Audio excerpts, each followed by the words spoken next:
नमस्कार साथियों, YouTube channel में आपका स्वागत। मैं सुरेश कुमार मिठारवाल। आज की वीडियो में हम छठवीं अनुसूची एवं जनजातीय क्षेत्रों के बारे में विस्तृत रूप से चर्चा करेंगे। पिछले वीडियो में हमने पांचवी अनुसूची का विस्तृत रूप से अध्ययन किया था, जिसमें हमने बताया था कि पांचवी अनुसूची में अनुसूचित क्षेत्र और उसी अनुसूचित क्षेत्र में आने वाले जनजातीय क्षेत्रों के प्रशासन के बारे में अध्ययन किया था।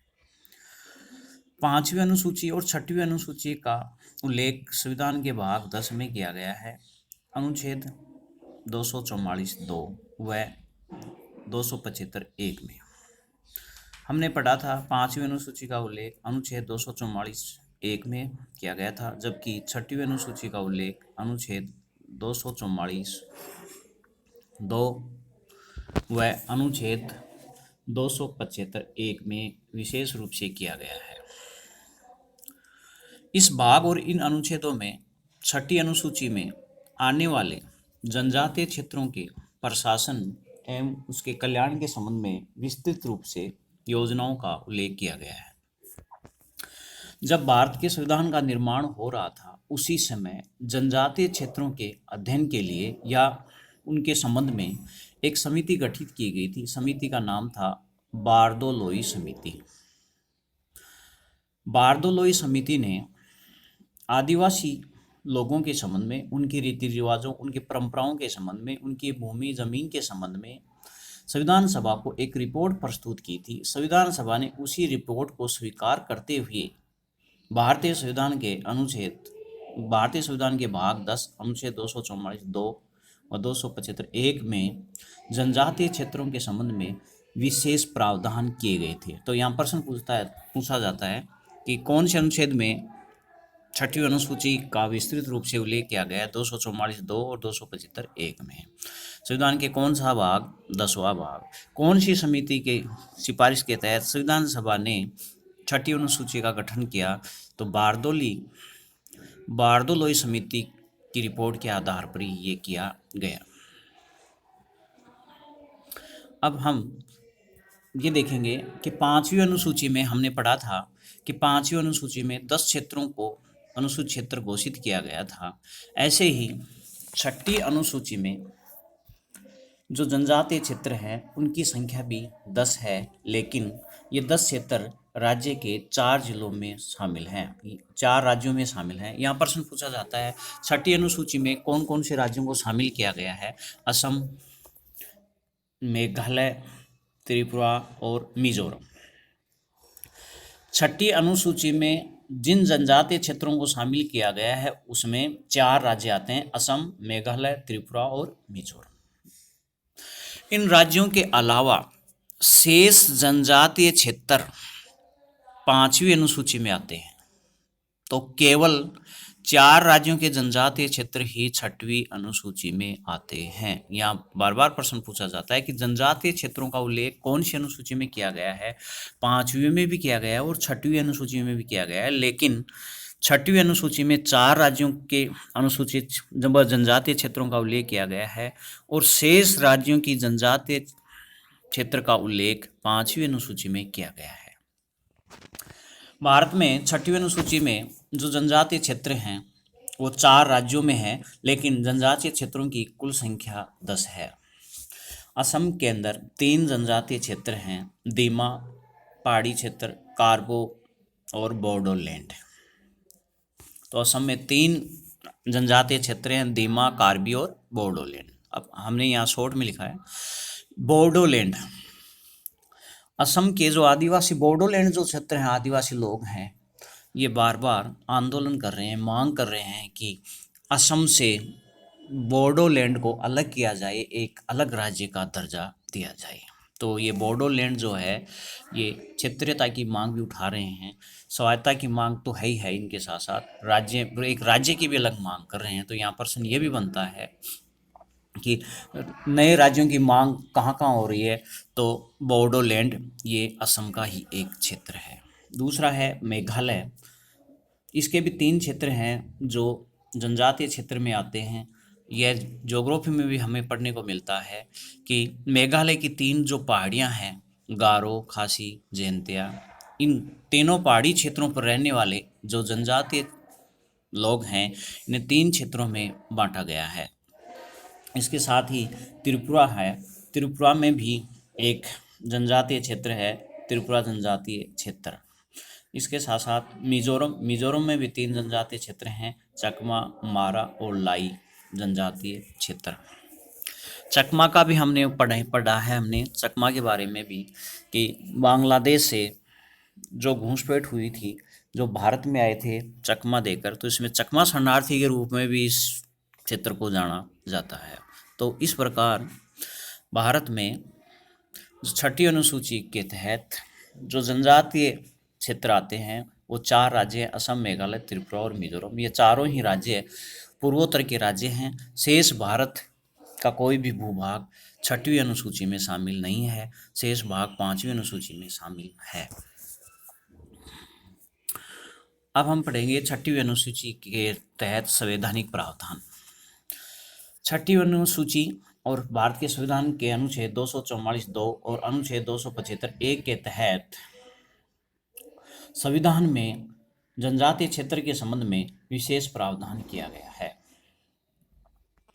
विशेष प्रावधान में यह संपूर्ण शक्तियां राज्यपाल में निहित है। राज्यपाल लोक अधिसूचना जारी करके अनेक प्रकार का इस क्षेत्र में कार्य कर सकता है।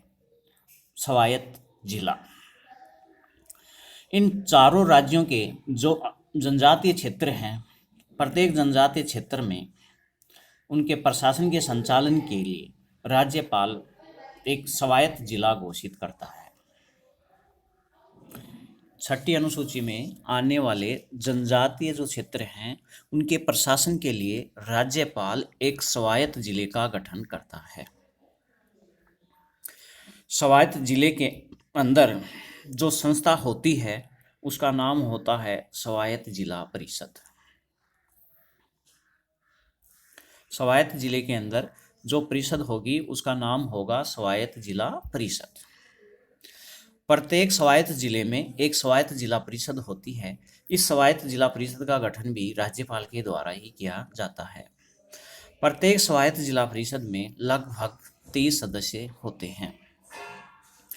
इन 30 सदस्यों में 26 सदस्य राज्यपाल द्वारा, वहाँ के स्थानीय लोगों द्वारा वैश्व मताधिकार द्वारा निर्वाचित होते हैं और 4 सदस्य राज्यपाल द्वारा मनोनीत किए जाते हैं। तो यहाँ प्रश्न बनता है, जनजातीय क्षेत्रों के विकास के लिए जिन जिलों का गठन किया जाता है उसका नाम क्या है? स्वायत्त जिला। कौन करता है इसकी घोषणा? राज्यपाल। इन स्वायत्त जिलों के अंदर जो सरकार काम करती है वो उस संस्था का क्या नाम है? स्वायत्त जिला परिषद। स्वायत्त जिला परिषद का गठन भी राज्यपाल के द्वारा ही किया जाता है। प्रत्येक स्वायत्त जिला परिषद में लगभग 30 सदस्य होते हैं और इनमें से 26 सदस्य वहाँ के मतदाताओं के द्वारा वैश्व मताधिकार प्रणाली द्वारा चुने जाते हैं। शेष 4 सदस्य राज्यपाल के द्वारा मनोनीत किए जाते हैं। इस प्रकार प्रत्येक स्वायत्त जिले में एक स्वायत्त जिला परिषद होगी जो 30 सदस्यों से मिलकर होगी। इनके 30 सदस्य 2 प्रकार से निर्वाचित होंगे, 26 सदस्य निर्वाचित और 4 सदस्य राज्यपाल द्वारा मनोनीत होंगे। लेकिन जो स्वायत्त जिला परिषद होती है, जो स्वायत्त जिले होते हैं, किसी स्वायत्त जिले में 2 या 2 से अधिक जब जनजातियाँ होती हैं, अलग अलग जनजातियाँ होती हैं, तो उन सभी जनजातियों के हितों की रक्षा करने के लिए, उनकी प्रथा और परंपराओं को सुरक्षित रखने के लिए राज्यपाल द्वारा एक ही जिले के अंदर जितनी जनजातियाँ होंगी उतने ही स्वशासी प्रदेश या क्षेत्र होंगे। एक जिले को उतने ही स्वशासी प्रदेशों में या क्षेत्रों में बांट दिया जाएगा। यहाँ दोबारा ध्यान दो कि राज्यपाल जो स्वायत्त जिले गठित किए थे, अगर किसी स्वायत्त जिले में एक ही प्रकार की जनजाति है तो किसी प्रकार की स्वशासी प्रदेश का गठन नहीं होगा। लेकिन एक ही जिले में अगर अलग अलग जनजातियाँ निवास कर रही हैं तो प्रत्येक जनजाति के जो क्षेत्र होते हैं उनको अलग अलग स्वशासी प्रदेशों में बांट दिया जाता है। तो एक ही स्वायत्त जिले में अनेक स्वशासी प्रदेश या क्षेत्र हो सकते हैं। तो ये काम भी राज्यपाल के द्वारा ही किया जाता है। तो प्रत्येक जिले स्तर पर प्रत्येक स्वायत्त जिले स्तर पर स्वायत्त जिला परिषद होती है, जबकि स्वशासित प्रदेश जो हैं, जो क्षेत्र हैं जिले के अंदर छोटे छोटे, उनके अंदर भी प्रशासन के संचालन के लिए एक परिषद होती है जिसे क्षेत्रीय परिषद या प्रादेशिक परिषद के नाम से जाना जाता है। तो प्रत्येक स्वशासित क्षेत्र में एक परिषद होगी जिसे प्रादेशिक परिषद या क्षेत्रीय परिषद भी कहा जाता है। इसका गठन भी राज्यपाल के द्वारा ही किया जाता है। स्वशासित परिषद और जिला परिषद, स्वशासित जिला परिषद और स्वशासित क्षेत्रीय परिषद अपने क्षेत्र के लिए मिलजुल कर कार्य करती हैं। इन दोनों ही परिषदों का कार्य मुख्यतः स्थानीय क्षेत्र की भूमि, वन, जंगल, जमीन और सामाजिक रीति रिवाज और प्रथाओं की सुरक्षा करना और उनको बनाए रखना है। इन लोगों के कल्याण के लिए ज़्यादा से ज़्यादा योजनाओं को पारित करना होता है। इसके साथ साथ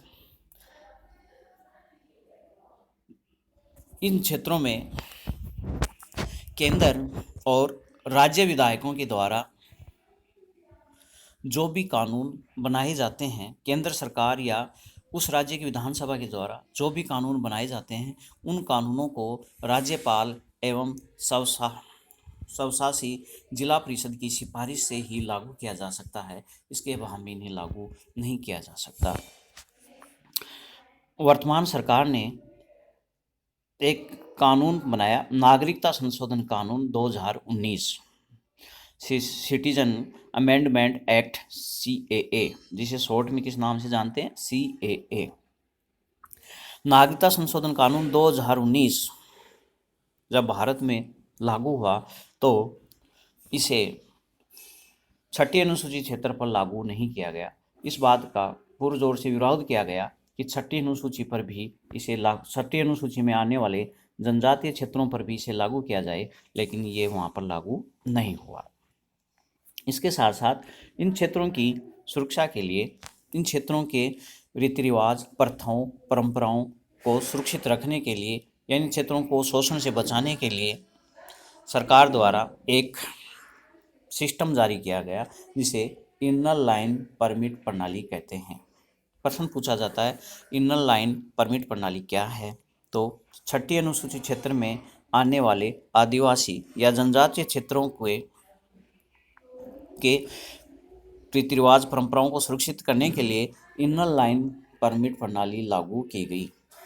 इस परमिट में यह प्रावधान किया गया है, इन जनजातीय क्षेत्रों को छोड़कर शेष भारतीय नागरिक या कोई विदेशी नागरिक इन जनजातीय क्षेत्रों में जाता है घूमने के लिए, पर्यटन के रूप में या व्यवसाय के रूप में, तो उसे एक परमिट जारी किया जाता है। इस परमिट के अभाव में वह इन क्षेत्रों में नहीं जा सकता।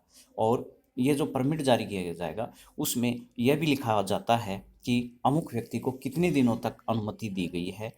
तो इनर लाइन परमिट प्रणाली जो है, इसका मुख्य उद्देश्य यही है, जनजातीय क्षेत्रों में शेष भारत के लोगों या विदेशी लोगों को जाने से रोका जाए ताकि उनकी रीति रिवाज, प्रथाएं, परंपराएं जो हैं वो बनी रहें, उसमें किसी प्रकार का कोई मीडिया के दम में उसका प्रकाशन न हो सके और वो अपनी परंपराओं को सदैव के लिए बनाए रख सके।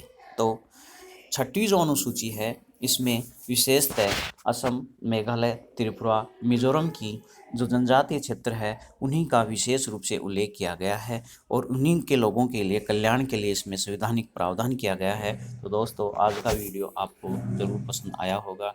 कमेंट्स, लाइक और सब्सक्राइब करना न भूलें। धन्यवाद।